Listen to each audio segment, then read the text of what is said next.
Como vai ser o desfecho da nossa história nesse mundo? Daniel 12 fala de angústia, livramento e ressurreição. No estudo de hoje, nós vamos refletir sobre como Deus tem conduzido a vida dos seus filhos até a vitória final sobre o mal. É agora, programa Escola Bíblica.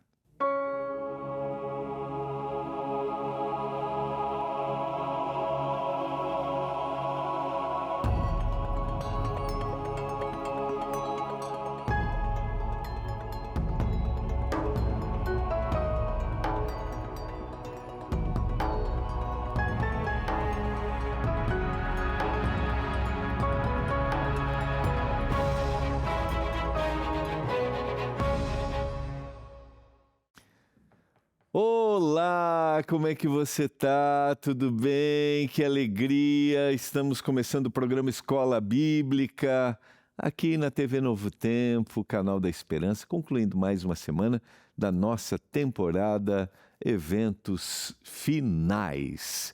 Privilégio estudar com você, privilégio compartilhar.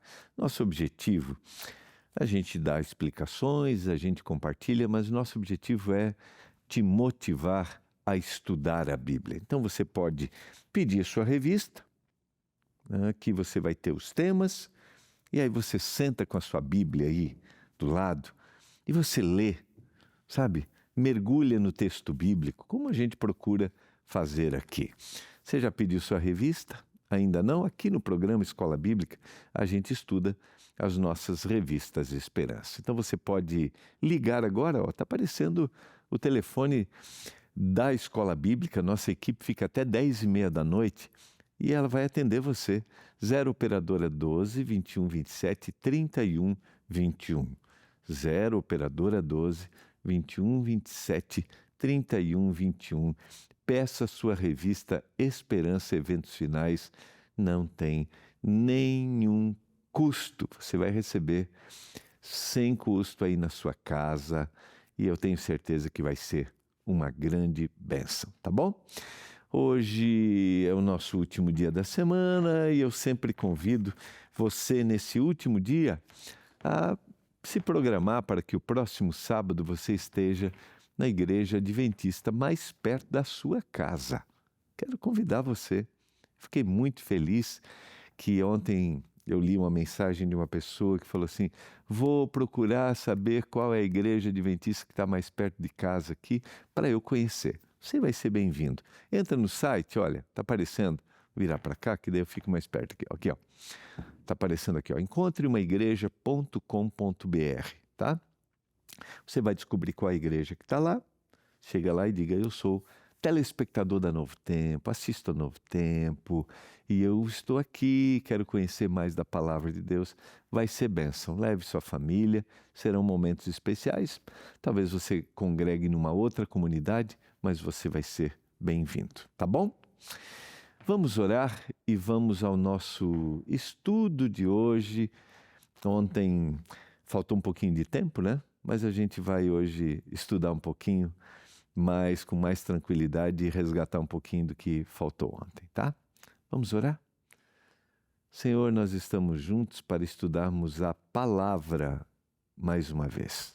Nos dê compreensão, nos dê entendimento, lucidez e que a gente faça isso com tranquilidade. Que o Espírito nos dê iluminação, eu te peço em nome de Jesus. Amém. Vamos lá. Vamos ao nosso estudo. Quero resgatar hoje, onde eu terminei ontem, né? A gente leu, deveria ter lido com mais tranquilidade, o capítulo 11 do livro de Daniel, onde a gente viu, são uma sucessão, né, de reinos que se enfrentam, a identificação inicial do reino Medo-Persa e da Grécia, e depois a gente não tem identificação específica. Mas eu trouxe aqui, são algumas, né, diferentes visões sobre o capítulo, né, do verso 5 até o verso 39, e depois a parte do verso 40, que é a parte do tempo do fim, a dos últimos momentos, a gente também tem outras interpretações. Mas o que vale, o que a gente quer colocar aqui, só para você ter uma ideia, né? No verso 5, alguns identificam com o rei do sul como Ptolomeu, né? Ptolomeus no Egito, tá? A gente tem outra interpretação da mesma forma, e o surgimento do cristianismo e do poder religioso, que se une ao poder civil, né? Ao poder imperial. Depois temos no verso 6 o reino do norte identificando como Seleucidas na Síria. Temos duas interpretações, e o início da supremacia desse poder religioso. São outras interpretações a partir do verso 9 até o verso 10, melhor, né? Depois o verso 14, Roma conquista a Terra Santa, verso 16, e o verso 11 e o verso 12, o cativeiro de Avignon, a renascença e o racionalismo. No verso 20, o imperador Augusto. O verso 13 a 25, a Contra-Reforma, a expansão missionária e as guerras. No verso 21, o imperador Tibério. Depois você pode, se você quiser, tirar uma fotinha. Vamos até colocar numa tela cheia para você ler os textos, né? Da próxima, quando a gente fizer um estudo de Daniel, daí a gente vai verso por verso, tá? No verso 22, Jesus Cristo crucificado, a perseguição ao povo de Deus, a aliança de Roma com os judeus. No verso 23, as cruzadas do verso 23 até o verso 30. Verso 29, a mudança do Império melhor para Constantinopla, em 330. Do 25 a 27, a Revolução Francesa, Napoleão e a Concordata em 1801. O capítulo 11, verso 6, navios de Chipre, navios dos vândalos de Cartago, navios da costa ocidental ajudam, né? São outras interpretações. E o relato não cronológico, a natureza teológica denuncia a corrupção da igreja. Essa é a outra interpretação. Verso 14, o diário, o paganismo, a abominação desoladora, o poder religioso usurpando ali, mais uma vez, aquilo que o Senhor havia apresentado, a redenção através de Jesus. Perseguição religiosa que a igreja faz, no verso 20, depois do 32 ao 35. Verso 21, a blasfêmia deste poder religioso, tá? Que persegue, que contraria aquilo que é apresentado na palavra. Verso 22, o ateísmo francês. A grande mensagem de Daniel 11, só para a gente resgatar, não é apenas quem é quem na cronologia, até porque, como você viu, a gente tem diversas interpretações. Mas a principal mensagem é, primeiro, a história humana é marcada por ambição, por conflito, por arrogância, ao longo de toda a história. É o que a gente está vendo hoje. E o povo de Deus vive no meio dessa tensão. E talvez esse seja o nosso grande desafio, é não sermos partidários, não acharmos, não sermos iludidos. Tenho enfatizado isso nessa temporada, de que um império que se apresenta como uma ideia religiosa, um povo que se apresenta como um povo religioso, está sendo usado por Deus. Isso não existe. Dentro da profecia bíblica, o Israel é espiritual, é aquele que aceita o Senhor Jesus, é aquele que entrega a vida para Ele, e pode ser de qualquer nação, de qualquer lugar, no mundo inteiro. Não há diferenças étnicas para aquele que aceita o Senhor Jesus e se torna seu seguidor. Então esse é o desafio que a gente tem, é não sermos iludidos, levados por discursos aparentemente religiosos, discursos de valores que podem estar ajustados com a Bíblia, mas estão sendo apresentados para desejos egoístas, desejos humanos, tá? Então, só para ficar claro isso para a gente vive no meio disso. Esses poderes se levantam contra a verdade e contra os fiéis. Em algum momento, se você não aceitar esses discursos que são religiosos, você será tido como um radical e será perseguido.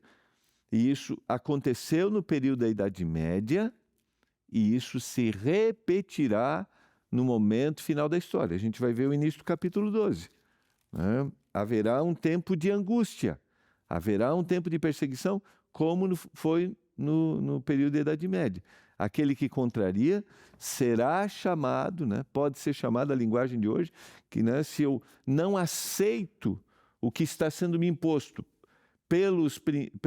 pela ideia religiosa e imperial, né, governamental, posso ser taxado de fundamentalista, de não querer aceitar. Mas todos esses poderes têm limite. O desfecho da história pertence a Deus, a nenhum poder humano. É isso que o capítulo 11 quer apresentar.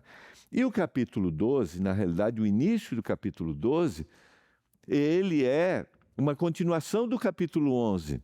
Você sabe que dentro da divisão bíblica original não tinha capítulo e versículo. Então, até a divisão aqui não deveria ter sido feita já nesse primeiro verso do capítulo 12. Tinha que ser um pouquinho mais adiante, tá? Porque ele vai continuar no capítulo 12, verso 1, dizendo assim, ó, nesse tempo, que tempo? Do tempo que ele colocou a partir do verso 40, no tempo do fim, nos últimos momentos, que a gente tem o reino, o norte contra o sul, a luta que a gente tem. Como eu mencionei, não conseguimos, existem especulações sobre o que seriam esses reinos. São poderes religiosos. Alguns identificam como poderes religiosos. Poderes não religiosos e poderes religiosos, que se opõem à vontade daqueles que fazem a vontade do Senhor. Então, poderes não religiosos e religiosos. A gente tem a identificação ali do Egito como poderes não religiosos, né? E a gente tem a identificação do poder romano, mais uma vez, usando e perseguindo aqueles que fazem a vontade do Senhor. Aí ele diz, nesse tempo, no tempo do fim, se levantará Miguel, o grande príncipe, o defensor dos filhos do povo de Deus. E haverá tempo de angústia. Por que tempo de angústia? Porque há uma oposição. O grande objetivo é a salvação do mundo através de poderes humanos. Mas a gente já viu ao longo da profecia que os poderes humanos não salvarão o mundo. É o poder divino. Só que, se você não quiser se unir como objetivo de salvação, para se unir e salvar o mundo, você será perseguido. Esse será um tempo de perseguição, um tempo de angústia, como nunca houve, desde que existem nações até aquele tempo. Mas naquele tempo, o povo de Deus será salvo, todo aquele que for achado escrito no livro da vida, escrito no livro. Ou seja, aquele que foi fiel, aquele que está fazendo a vontade de Deus, aquele que não vai aceitar o que está sendo imposto pela religião e pelo poder estatal. São duas coisas, queridos. Por isso, eu fico, assim, sempre muito atento quando um poder estatal se une à religião e faz um discurso religioso para agir. Eu fico muito atento a isso, porque isso, sempre que aconteceu, só teve um objetivo. Foi fazer a vontade humana e perseguir quem foi contrário. Por isso eu vou dizer para você, se você é um cristão, se você lê a Bíblia, se você é de Jesus, lembre bem, biblicamente, você não deve, não pode, não é o conselho bíblico, usar a força do Estado, a força política, militar, para a realização religiosa. Isso não é bíblico.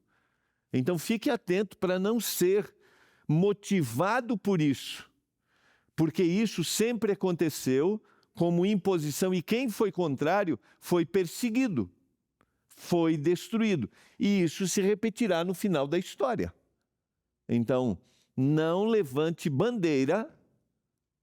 Essa é a orientação bíblica que está claro, não levante bandeira para poderes políticos que usam a religião ou poderes religiosos que usam a política para impor as suas ideias.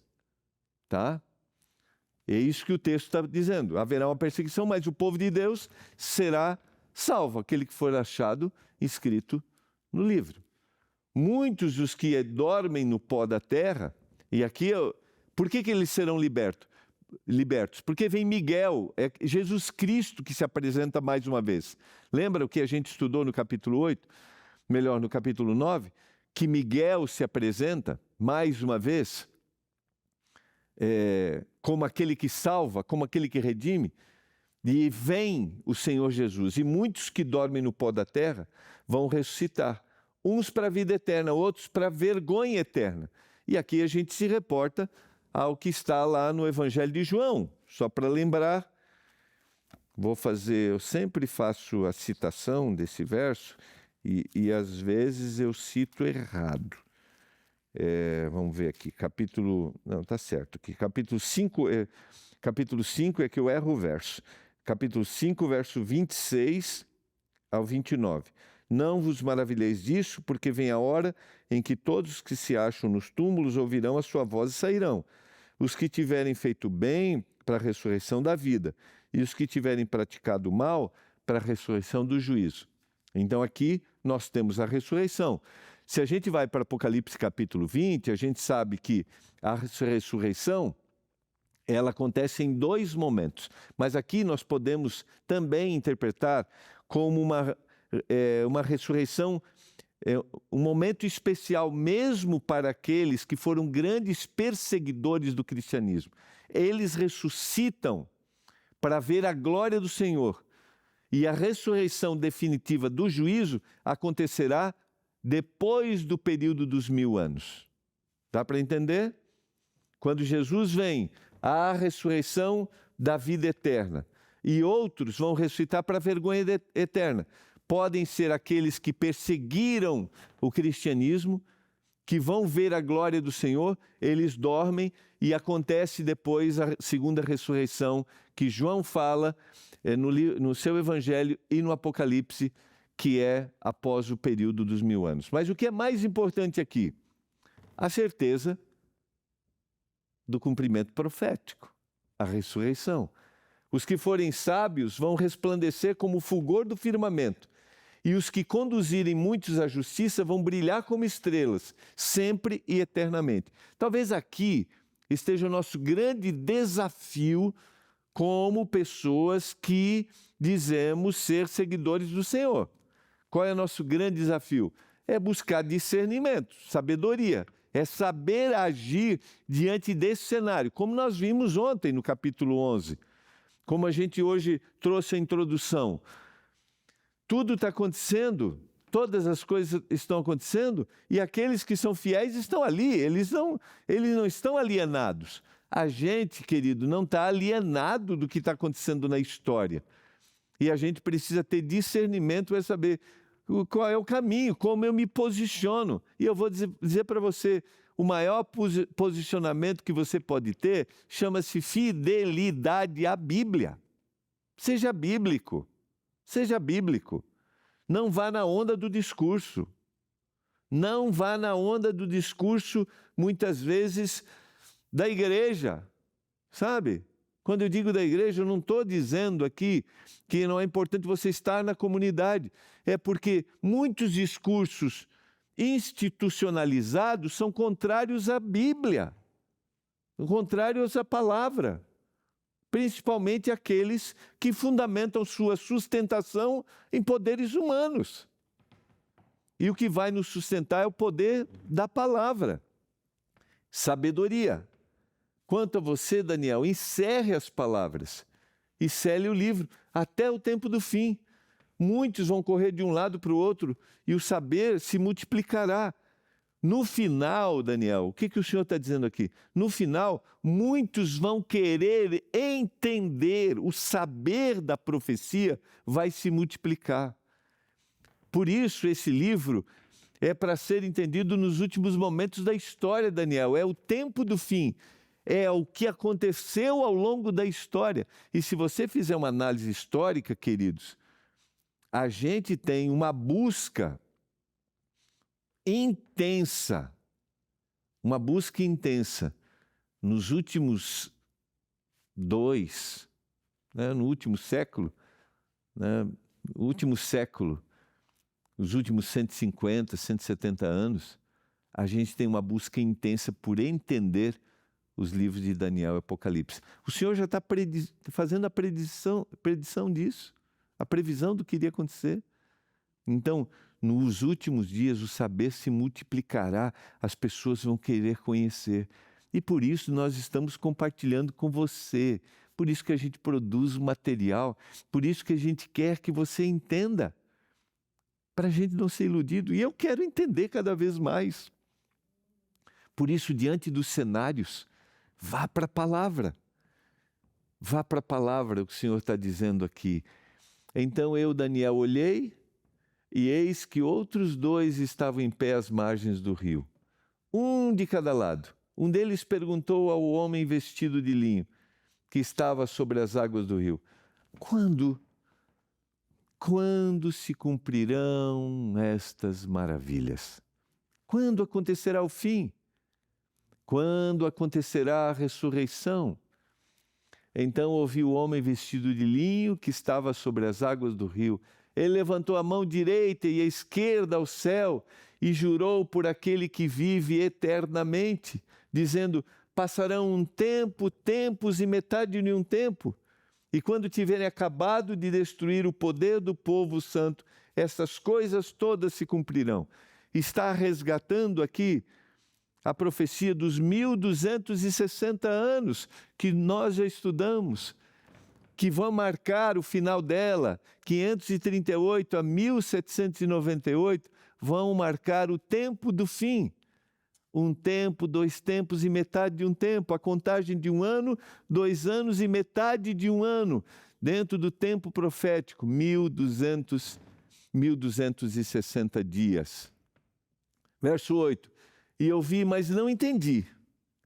Então perguntei: meu senhor, qual será o fim dessas coisas? Ele respondeu: siga o seu caminho, Daniel, porque essas palavras estão encerradas e seladas até o tempo do fim, até 1798. Muitos serão purificados, limpos e provados, mas os ímpios continuarão na sua impiedade, e nenhum deles vai entender, mas os sábios vão entender. Mais uma vez, a ênfase do texto é sabedoria diante dos acontecimentos. Querido, é isso que eu tenho pedido para o Senhor. Sabedoria diante dos acontecimentos. Não ser levado, não ser iludido, não ser, encantado com aquilo que não é bíblico, com ideias que são apresentadas numa teologia que não tem fundamentação bíblica. Nós precisamos de sabedoria para entender. É isso que o Senhor está dizendo para Daniel.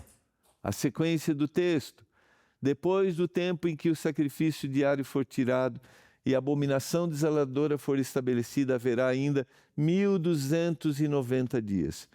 Queridos, mais uma vez ele resgata quando o poder religioso vai afrontar, mais uma vez vai mudar o sistema, e aí ele coloca 1290 dias. A profecia, ele amplia, nós temos os 1260 e agora nós temos 1290, como se ele acrescentasse 30. Se nós formos para a história, nós marcaríamos de 538 a 1798. Se você voltar um pouco na história, em 508, Clovis, o governante, o rei dos francos, vai dar força ao poder religioso. Olha que interessante, os franceses dão força ao poder religioso em 508, quando ele vai celebrar a vitória sobre os visigodos, e esse mesmo poder em 1798 vai tirar o poder da autoridade suprema religiosa. Então nós temos uma ideia um pouco mais ampla, 30 anos, para ir de 508 até 1798. Então, ele está fortificando, está reforçando melhor aquilo que ele já havia apresentado para Daniel. Bem-aventurado que espera e chega até 1335 dias. Quanto a você, siga o seu caminho até o fim, Daniel.